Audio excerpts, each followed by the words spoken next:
she was left at the altar. And for nearly 50 years, she carried the weight of an unanswered question. My name is Judith. I'm 71 years old, and I never got married, not for lack of suitors, not out of fear, but because the only man I ever dreamed of sharing my life with vanished the day before our wedding.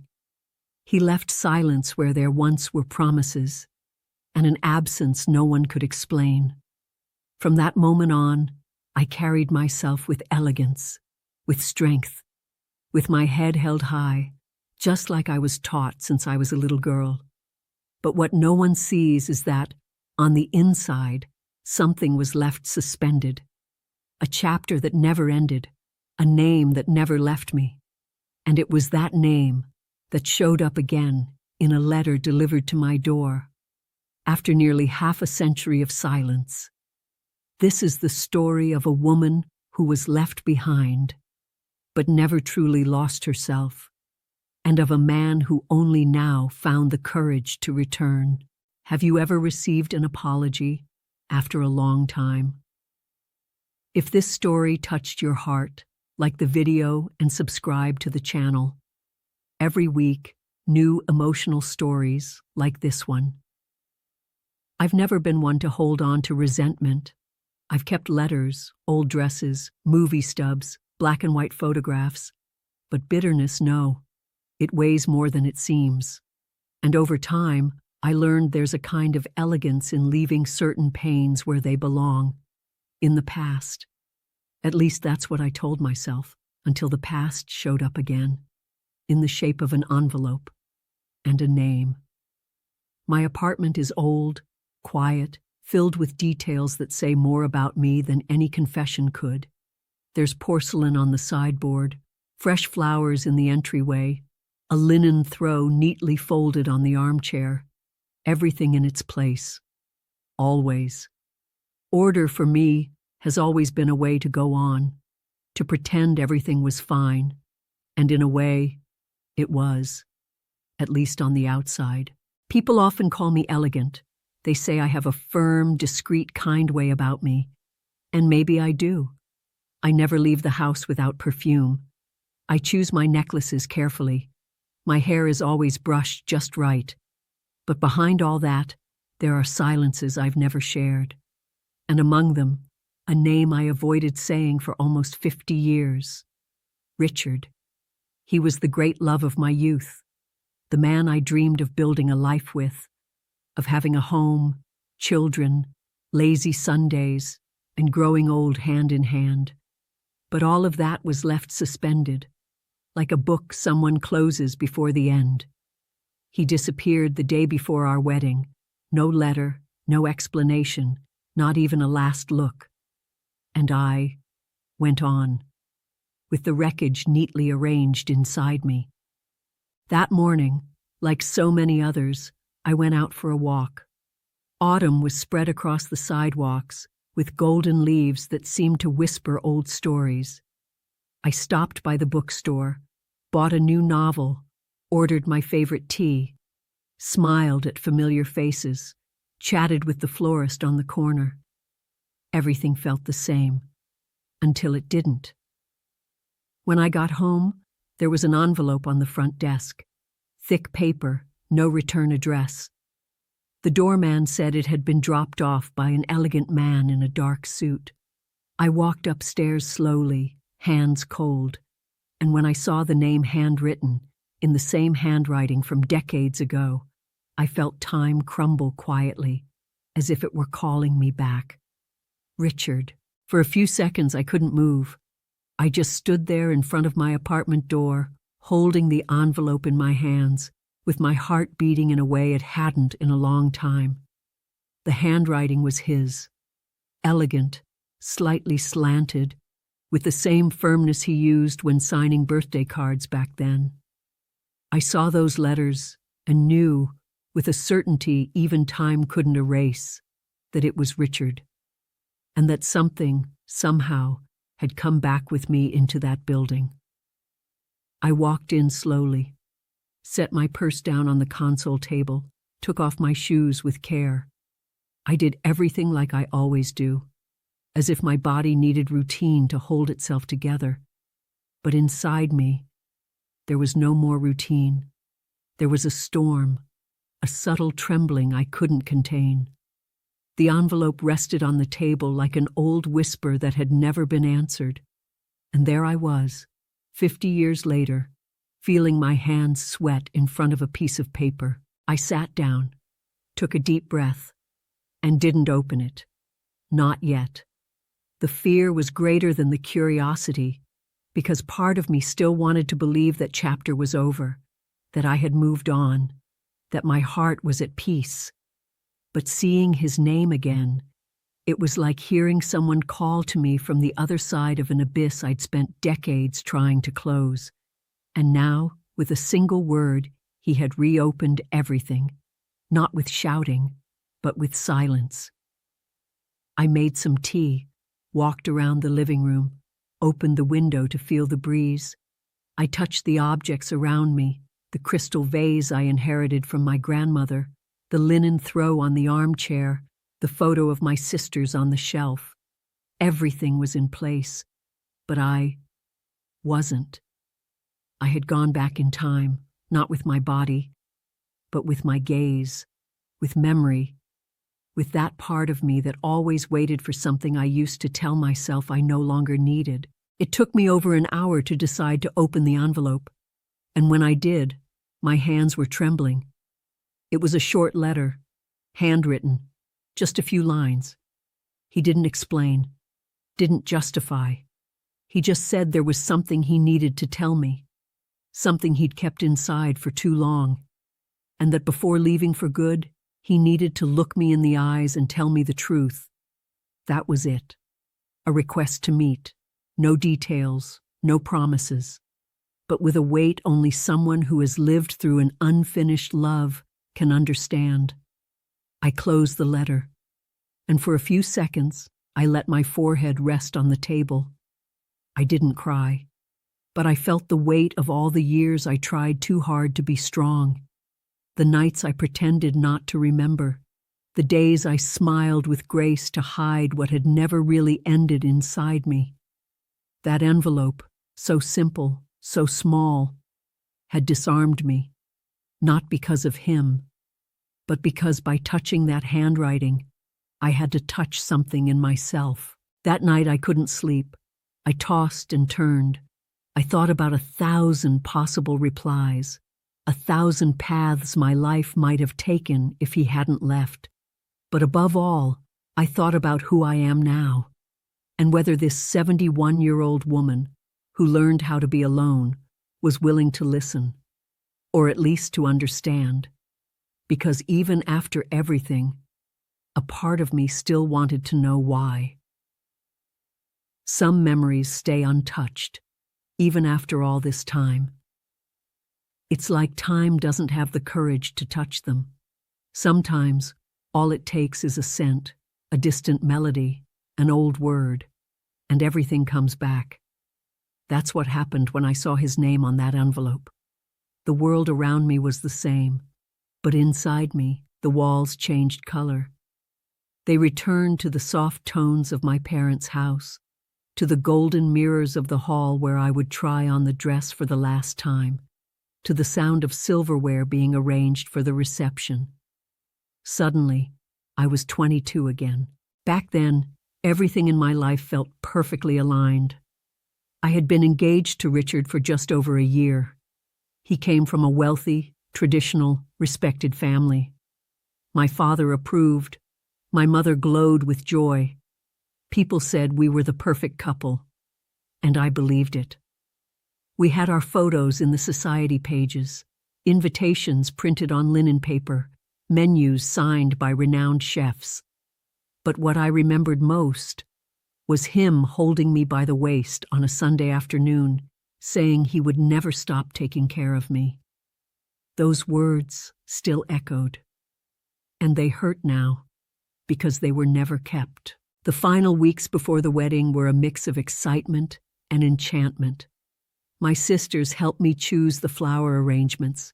I woke up early, tried on hairstyles, smiled for photographers, and he grew more distant.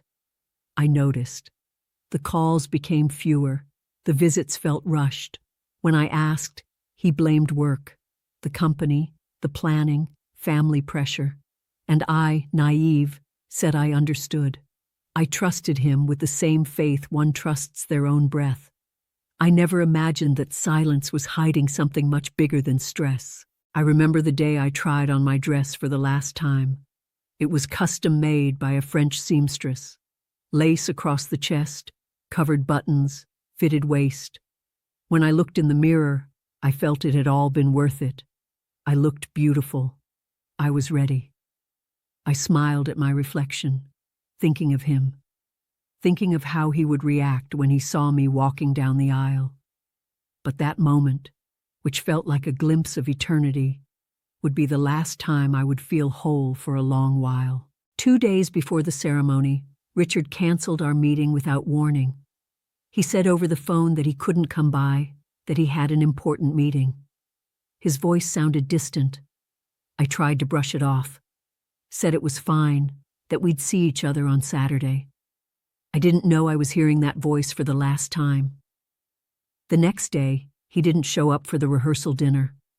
His mother came, with a strange look, avoiding my gaze. And on the wedding day, he simply wasn't there.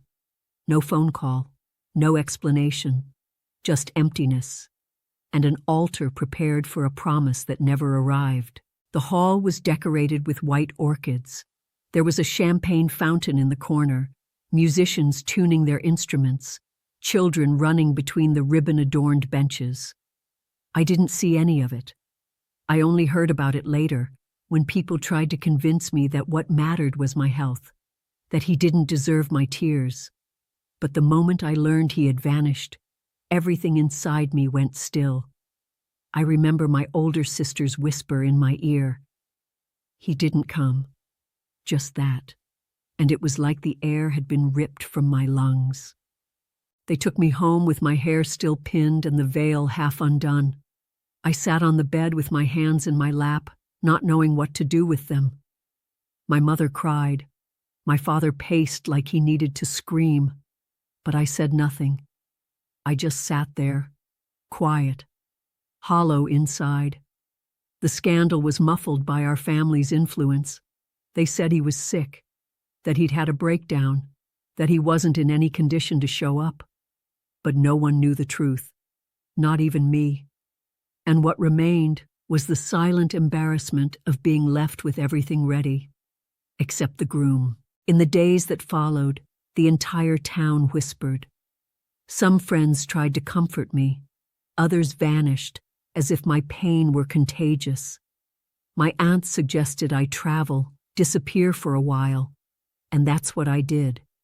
I went to the summer house in the north of the state and stayed there for months. I relearned how to breathe, learned not to wait for letters, not to answer unknown calls, and most of all, I learned how to be silent, to keep to myself a story that never had an ending. Because deep down, I knew he had left by choice, and no explanation could erase that. When I returned to the city, the dress had already been stored away. The flowers were long dead, and I was a different woman, colder, more cautious, more refined. I started working with my father at the family's art gallery. I went back to smiling at parties. I had suitors, but I was never touched the same way again.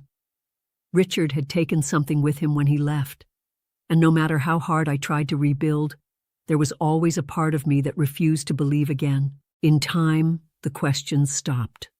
People moved on with their lives, and I moved on with mine. I took long trips, read countless books, dined at fine restaurants.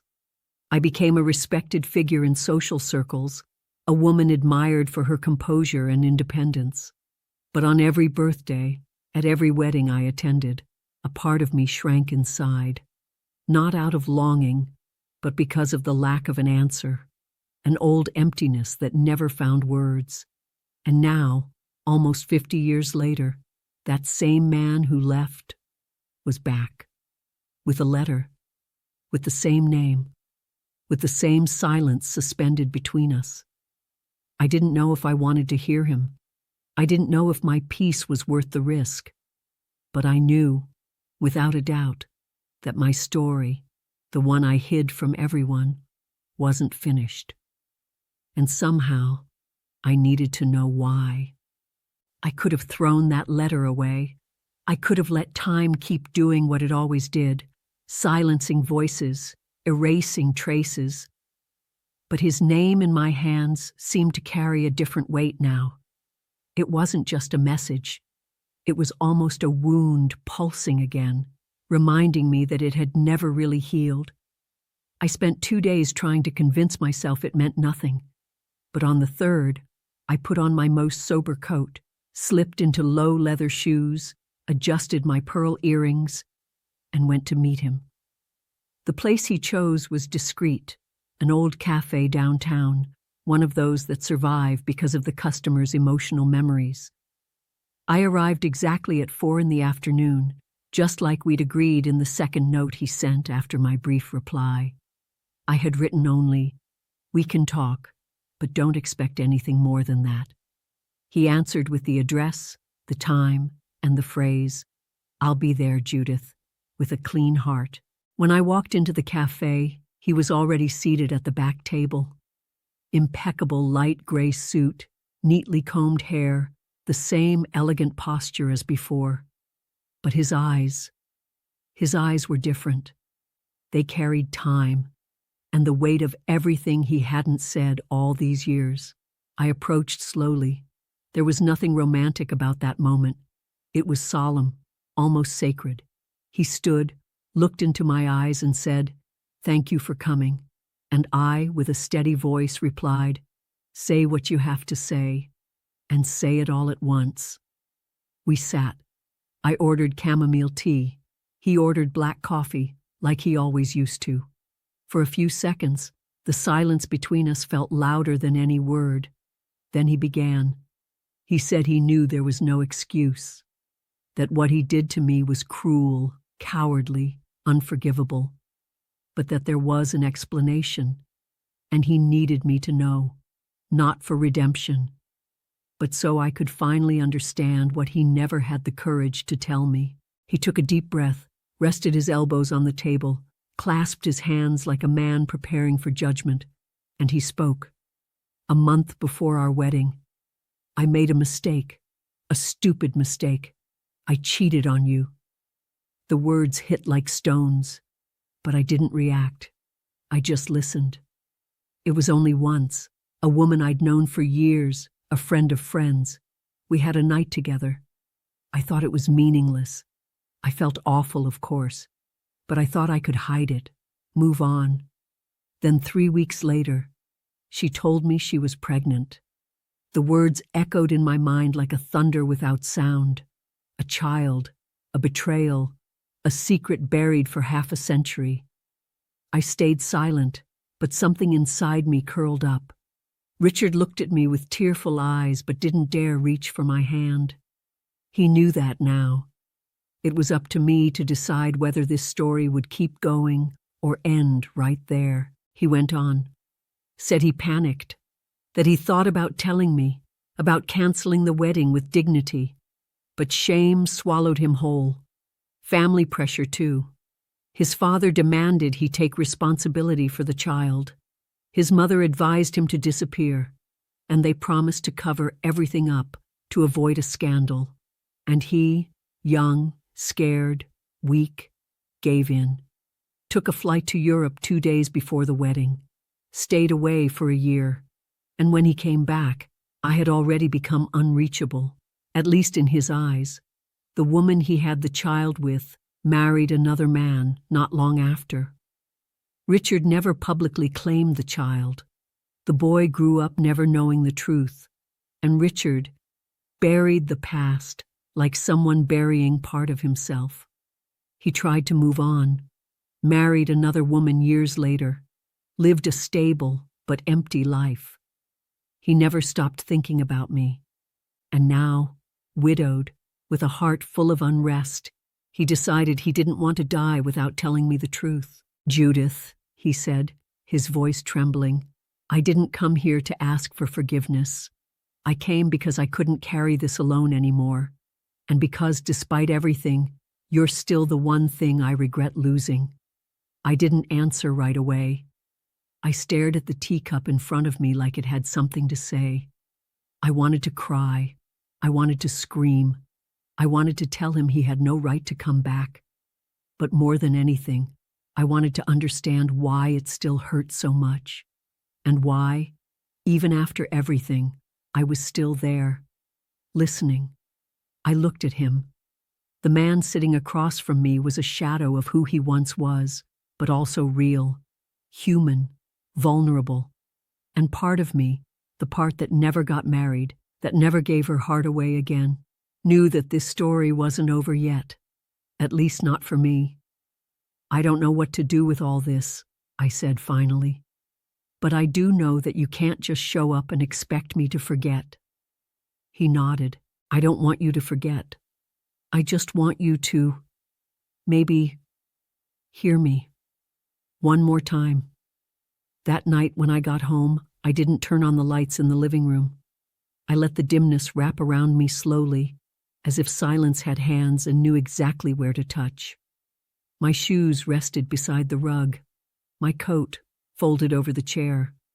I sat in the usual armchair and stayed there, motionless, with his words still echoing like a polite ghost that didn't know when to leave. I didn't cry. I didn't scream. I said nothing. But inside, it felt like everything was being rearranged, like a bookshelf of memories had collapsed, and now I had to pick up the books one by one, some dusty, some torn, all filled with chapters I never finished reading. I spent hours staring into nothing. Every detail of the apartment seemed to hold a memory. The porcelain teacup I inherited from my mother. The blue linen curtains I picked out alone in a fabric shop in Paris.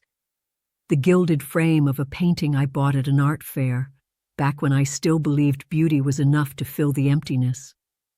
Everything there spoke of me, but also of what I had hidden, of the years I spent pretending nothing had broken me, of the strength I used to keep up appearances while deep down I stopped believing in love. In the middle of the night, I got up slowly, opened the last drawer of the wardrobe and pulled out an old velvet-lined box.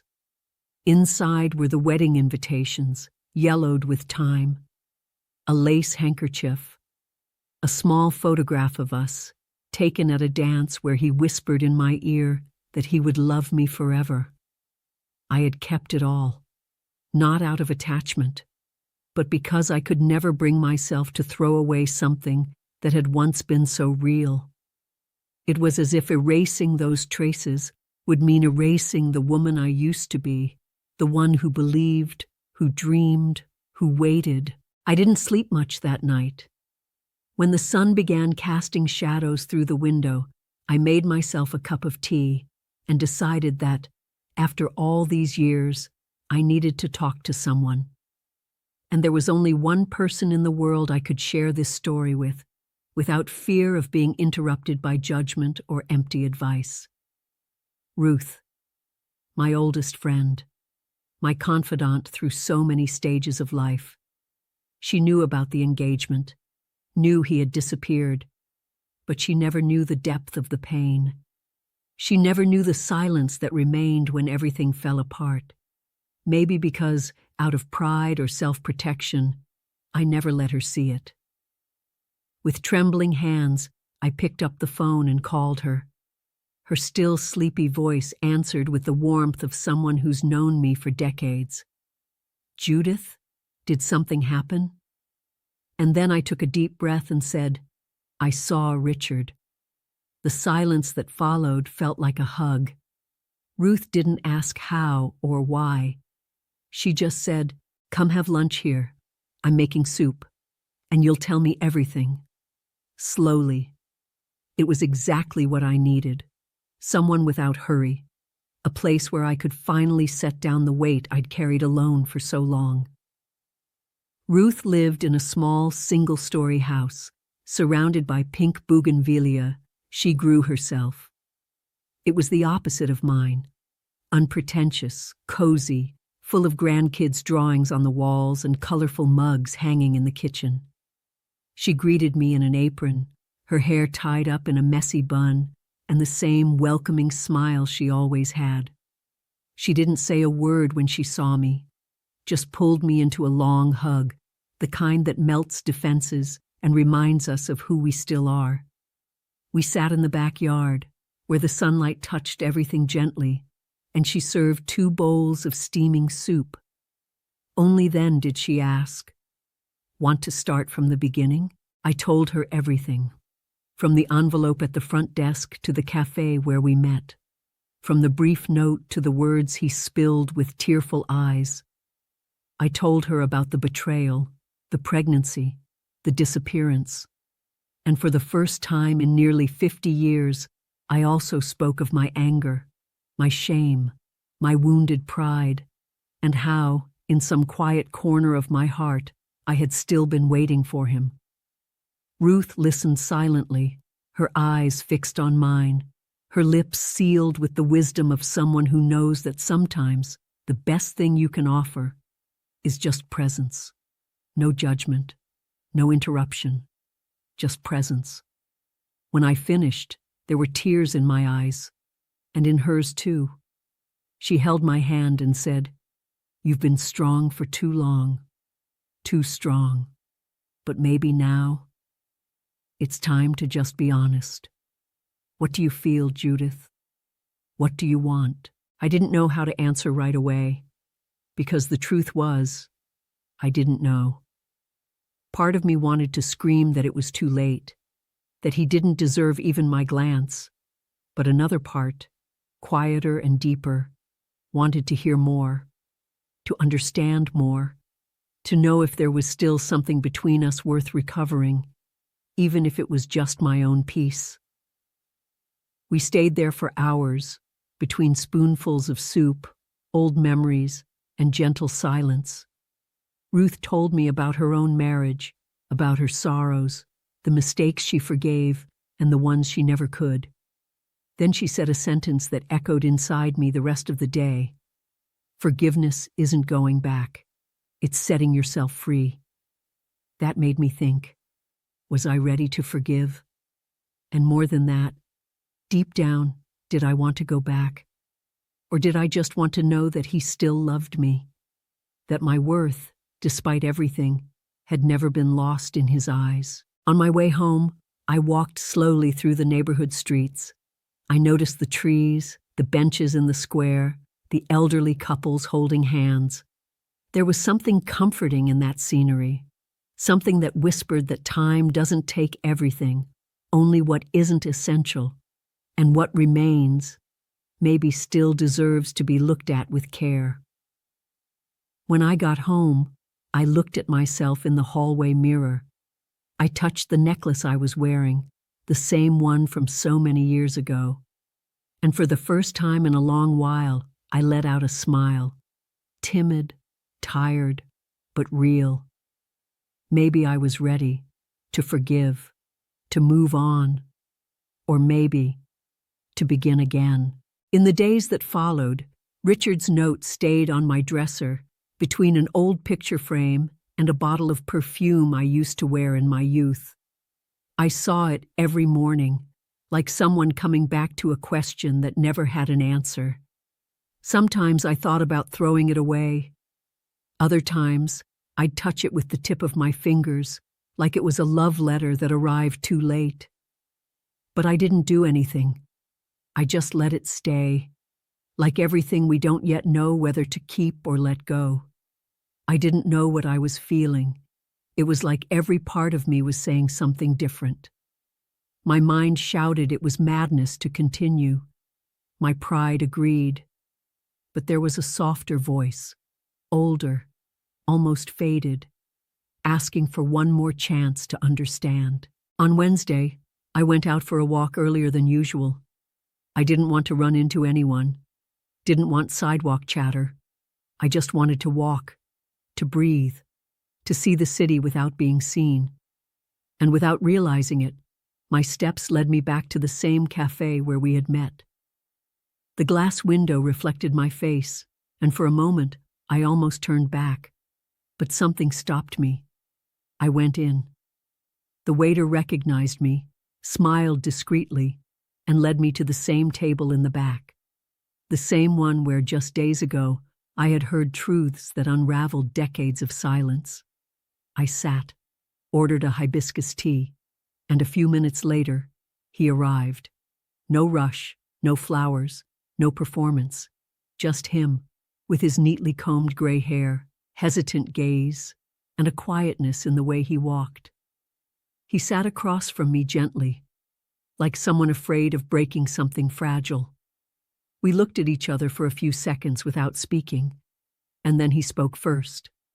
"Thank you for coming." I nodded without smiling and said, "I still don't know if I should be here." He took a deep breath, thanked me for the second chance to be heard, said he knew he couldn't undo the past, but he still wanted to show me who he was now. Not so I would love him again, but so I wouldn't hate him anymore. There was sincerity in his tone, but also weariness, like he was fighting against something he himself had created and now didn't know how to undo. I said little, listened more.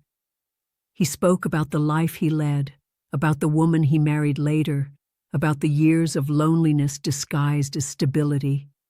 He spoke about the son, now an adult, who never knew the truth, and about the dreams he left behind, one of them with my name on it.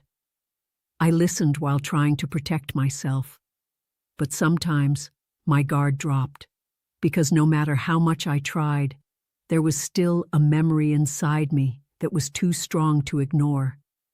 And when he told me he still carried a photo of me, folded in the back of an old planner, something clenched in my chest. It wasn't love, not yet. It was pain mixed with tenderness, anger mixed with longing, a knot hard to untie. The tea had gone cold in my cup, and still I didn't leave. When the waiter brought the check, he insisted on paying. I declined. "We're not there yet." He smiled with a kind of melancholic respect and said, "That's okay. One day at a time." We left together, in silence. Outside, the late afternoon lit the city in gold. We walked a few steps side by side, not touching, like two strangers sharing the same memory. And before we parted ways, he asked, "Can I write to you?" I thought for a moment and replied, "You can. But take your time. I'm still learning how to breathe in this new rhythm." He nodded, looked at me like someone grateful for even a crumb of presence, and walked away. That night, while organizing my books, I found a copy of an old novel we used to read together. It had a hard cover, yellowed pages, and a handwritten dedication from him, "To Judith, because you're the story I'll never be able to forget." I had kept that book closed for years. I'd thought about donating it many times. Just as many, I'd thought about throwing it away. But something in me always stopped me. As if some memories need to stay, not for what they represent, but for everything they've taught us. I sat in the armchair with the book in my lap, and for a few minutes I cried. Not out of sadness, but from exhaustion, because reliving all of that required a kind of courage I wasn't sure I still had. In the days that followed, he wrote to me. A simple letter, just a few pages, handwritten. The handwriting was the same, just a little shakier. He wrote about our walks from decades ago, about how I used to wear my hair, about the day I introduced him to my grandmother, when she said he had hands that looked like they'd leave easily. I never paid much attention to that phrase. Now, it felt almost prophetic. But the tone of the letter wasn't apologetic. It was gentle. He didn't ask for anything, just told stories, shared pieces. Like someone writing not to convince, but to remember that somewhere, something could still be rebuilt. I read the letter 3 times before putting it away, and for the first time in many years, I wrote a reply. It wasn't long or dramatic. It was just honest. I told him it still hurt, that I didn't trust him, that there were things that maybe could never be healed. But I also said that, in some way, I wanted to keep listening, to read more, to understand who this man was now, the one who returned with white hair and eyes full of absence. I wrote with a steady hand, but an unsettled heart. I mailed it the next day, folded with care, and I caught myself waiting for the next letter, like someone hoping for a sign that there's still a way forward, even if it's slow and quiet. I went back to caring for my flowers with more patience. I started going for walks with a little less rush. The mornings were still mine, the nights too, but there was something different in the air. A small crack, as if time was finally giving me the chance to look back without getting lost in what once was, and to look ahead with less fear. Ruth called one afternoon and said, "You sound lighter." I smiled and replied, "Maybe because, for the first time in a long while, I'm not carrying everything alone." And that was true, because somehow, even without knowing where this was headed, I felt that this story, that had begun with an abandonment, was now moving again, slowly, but still alive. I hadn't felt like this in years. Not young, not in love, none of that, but curious, slightly drawn to find out what might come after the next page. It was as if, after so long living with the story on pause, the book was finally being reopened. And I, with all my experience and all my fears, had just enough courage to keep reading. Richard replied to my letter with tenderness.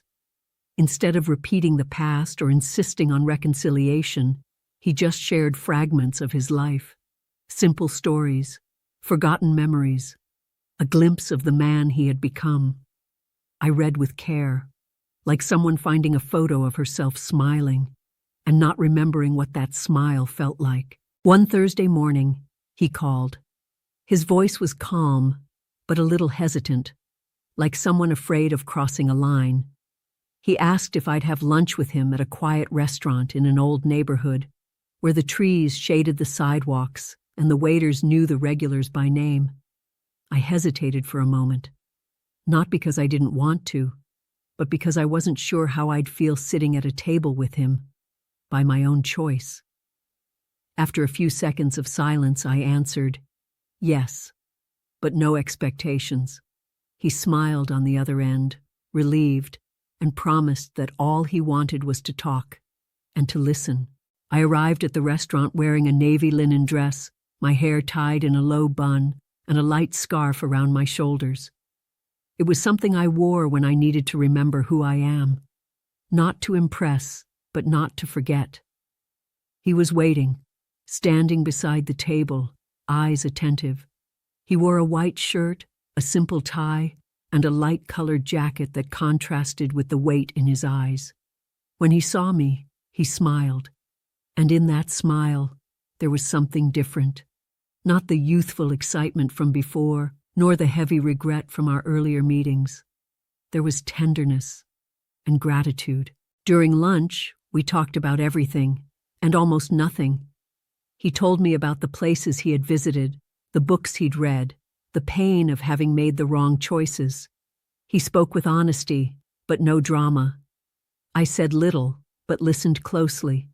And more than once, I found myself smiling at small memories he brought up, like the day he taught me how to waltz in my parents' living room, pushing the furniture aside, or the afternoon we sat down to write names for children we'd never have.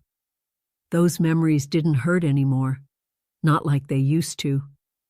They were like letters tucked away in a drawer, faded, but still alive. When lunch ended, we walked together down the tree-lined street beside the restaurant. Sunlight filtered through the leaves, and there was a soft breeze in the air. He didn't try to hold my hand. just walked beside me with slow, thoughtful steps. And before we parted, he said, "Judith, I'm in no rush, and I don't expect anything you don't want to give. But being with you today was more than I thought I deserved." I looked at him in silence, and for the first time, I let a quiet smile slip out. It wasn't forgiveness. Not yet. But it was a beginning. That night when I got home, I sat on the porch with a glass of white wine and let time do what it does. The sky was painted in shades of gold and lavender, and the city seemed to breathe slowly. I picked up my notebook, the one that had always been with me, even on the days when I pretended I didn't need words, and began to write. It wasn't a letter. It wasn't a journal. Just a quiet confession to myself. I wrote about the lunch, the walk, the way he looked at me, not like someone trying to erase the past, but like someone willing to carry it more gently. For the first time, I wasn't writing in anger. I wrote with tenderness for the woman I used to be, and care for the one I was becoming. In the following days, we exchanged short notes, messages left at the front desk, small bouquets of flowers left in little boxes, always accompanied by an elegant card with a simple phrase. No grand gestures, no pressure, just actions, small but consistent. Richard seemed to understand that for me, trust wasn't a door, it was a bridge, and bridges are built slowly. Every word, every gesture was another stone laid down, and I, without realizing it, was already walking across, without knowing yet where it would lead. On Friday, Ruth called. She wanted to know how I was. I told her about the lunch, the letter, the flowers. She smiled on the other end and said, "Judith, it's not crazy if you want to try again. What's crazy is ignoring what still beats inside you." I was quiet for a moment. Then I answered, "I don't know if I want to try again. But I think I want to give myself the right not to end this story with a period." She understood. She always does, and encouraged me to follow my heart, but with both feet on the ground. "You can love again, Judith, but you don't have to forget who you are to do it." I tucked that sentence away in my mind, like someone finding a lighthouse in the middle of the sea. On Saturday, Richard invited me to an art exhibit, a painter we both admired in our youth. I said yes. We met at the entrance of the gallery. He wore a light blue shirt and a linen blazer, simple but polished. I wore a beige outfit with pale stone jewelry, light makeup, and my hair down. When he saw me, he didn't say anything. He just smiled with his eyes. We walked in together, and as we observed the paintings in silence, I felt something shift inside me. It wasn't passion. It wasn't reunion. It was recognition, as if we were finally seeing each other for the first time, without the weight of what we might have been. Before we left, he asked if he could walk me home. I said yes. Along the way, we talked about the artwork, the details in the brush strokes, about how art also knows how to wait. When we reached my door, he looked at me with calmness and said, "Judith, being with you today felt like breathing after years of holding my breath." I didn't reply right away. I just looked at him, really looked. And in that look, there was an invitation, not to start over, but to continue, gently, respectfully, and maybe with love. What no one tells us is that sometimes forgiveness hurts more than resentment, because resentment gives us something to hold on to. It gives us armor. But forgiveness leaves us exposed. It strips us bare in front of what we can't control, the way others look at us. The first time people saw me with Richard in public was at an art gallery on a Saturday afternoon. We were walking side by side, not touching, not rushing, admiring paintings and sculptures with the calmness of those who no longer seek applause. But all it took was a longer glance, a familiar wave, and the first surprised expressions began to appear. People who hadn't seen me in years, now seeing me beside him. The next day, I got a call from my sister. Brief, cold, restless. "Is it true you've been seeing Richard?" I took a deep breath before answering. "Yes. We've been talking. It's not a romance or a plan or a scandal. It's just an attempt to understand the past." On the other end, silence. Then, a sigh. "He left you at the altar, Judith. Did you forget?" "No. But I couldn't forget everything that came before either." She hung up with the kind of chill that pretends to protect, but only pushes you away. I put the phone down with a dry throat and an old feeling resurfacing, the feeling of being misunderstood even by those who should know me best. In the days that followed, I noticed the looks. Forced smiles at social events, offhand comments at the grocery store, people who didn't dare ask but judged from the corner of their eyes. It's funny how people romanticize reunions, but only if they're someone else's. When an old love resurfaces in someone familiar, it's as if everyone feels entitled to weigh in. I tried to ignore it, but sometimes I found myself hesitating before leaving the house, not out of shame, but out of the exhaustion of having to explain something I didn't even know how to name. Was it reconciliation? Was it nostalgia? Was it new affection growing from old soil? Richard, on the other hand, didn't seem to mind. Or maybe he was just better at hiding it. He kept sending gentle notes, with simple but thoughtful words.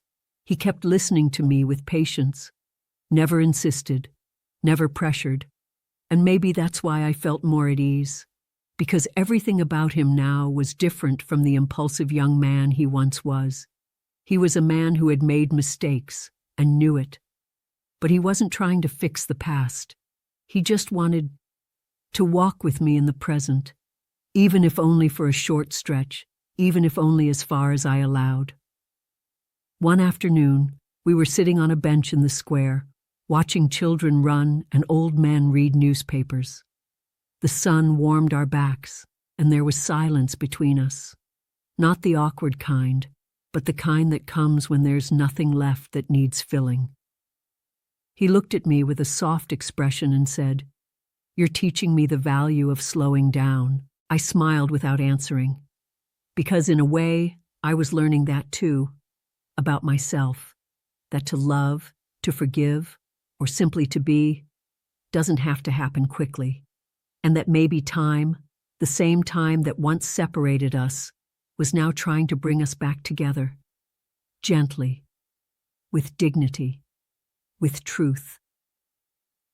The following Sunday, Richard invited me to have dinner at his house. I hesitated. Stepping into his home meant crossing a symbolic line.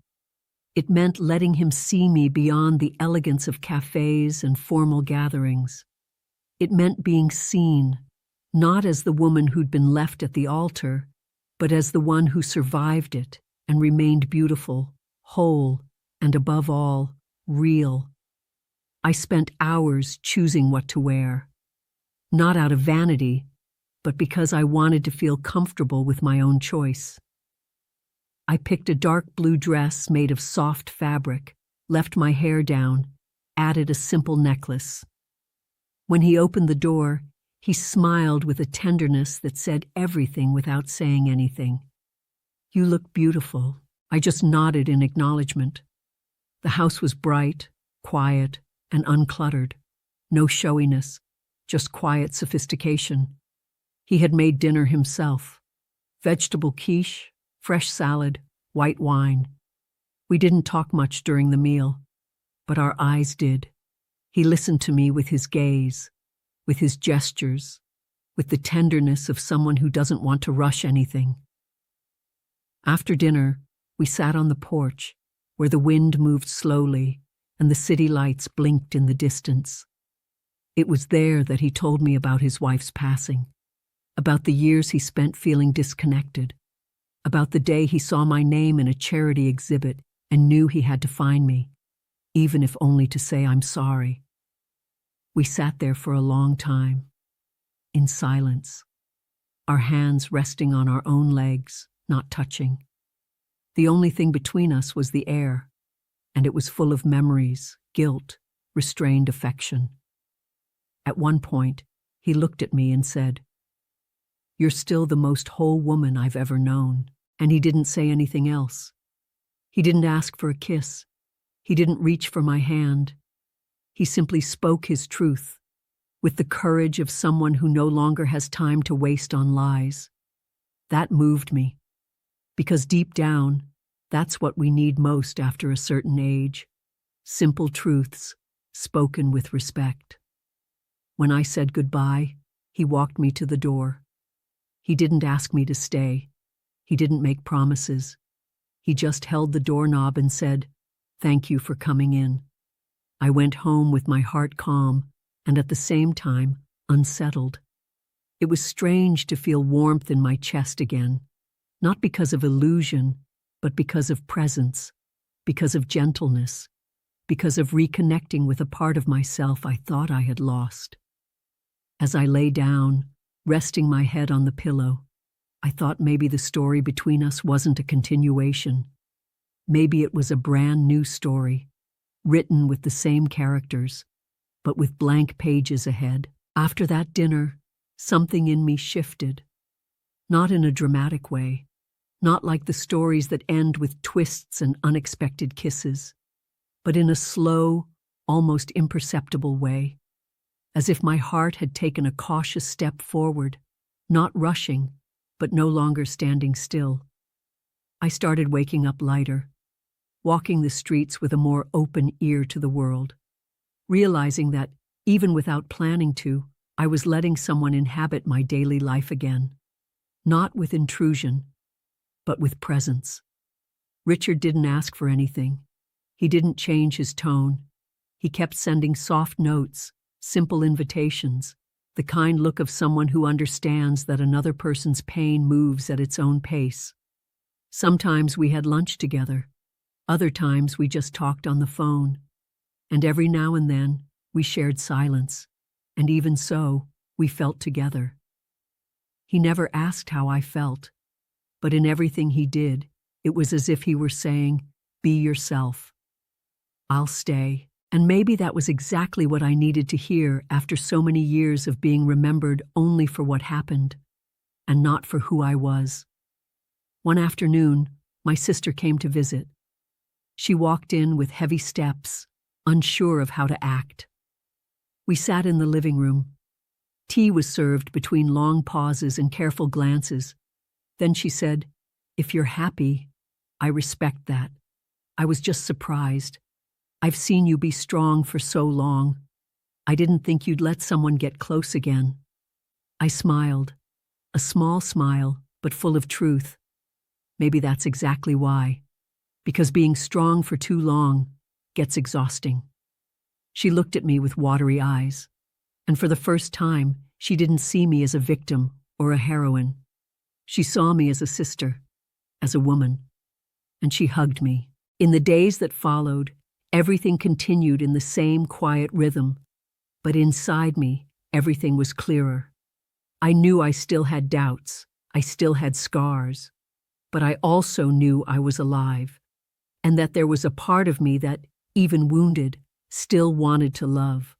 Not the same way, not with the dreams of youth, but with the clarity that time teaches us, with the tenderness that comes after you've been broken, with the sweetness of someone who's lost a lot, and because of that, has learned to cherish every true gesture.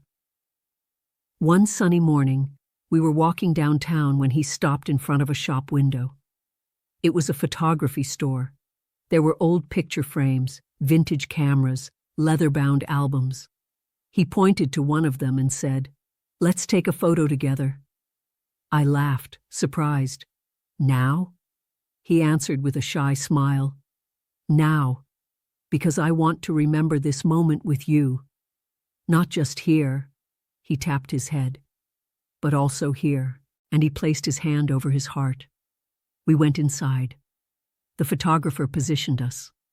I rested my head on his shoulder, and the click didn't just capture an image, it captured a reunion between who we were and who we were allowing ourselves to be. A few days later, Richard invited me to an outdoor concert. A string quartet would be playing old pieces in a tree-lined square under the late afternoon sky. I wore a light dress, flat sandals, a simple necklace. He was waiting under a tree, with a blanket laid out and 2 cushions marking our seats. I sat beside him, and there, while music filled the air, I felt something closing inside me. Not like a door, but like a chapter. For the first time, I didn't think about what he'd done.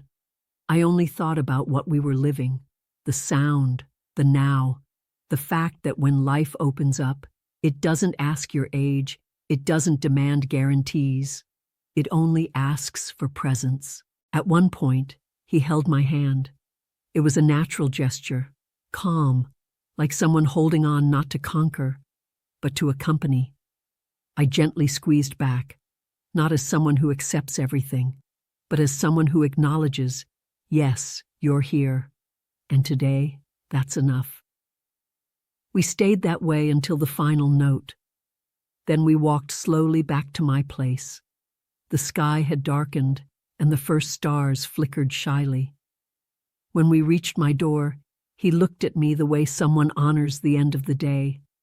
And before saying goodbye, he said, "Judith, what you gave me was more than forgiveness. It was humanity." His words touched me, because I knew this wasn't about erasing the past or rebuilding what never was. It was about moving forward with dignity, understanding that some stories don't need to come back to be complete. They only need to be seen clearly, so they stop weighing us down, and that if there's space, they might bloom again. Not in the same pot, not with the same roots, but with the same truth. I walked into my home with a peaceful heart. I touched the newly developed photograph now resting on my shelf, and I smiled. Not because I'd won, not because I'd forgotten, but because I had finally reconnected with myself. Because before any reconciliation with him, what mattered most was the reconciliation with the woman I once was, and who now, more mature, more whole, more free, was allowing herself to feel again. And that was when I knew love doesn't have to be what it was. It just has to be real, at the right time, in the way that's possible, with the courage that only someone who's had their heart broken can truly give. I don't know exactly when I stopped carrying resentment and started carrying memory. It happened slowly, like all things that are true. One day, I realized his name no longer hurt like it used to, that the memories were no longer thorns, but seeds, and that among the losses life gives us, there are some that only help us grow. Today, at 71, I don't see myself as a woman who was left at the altar.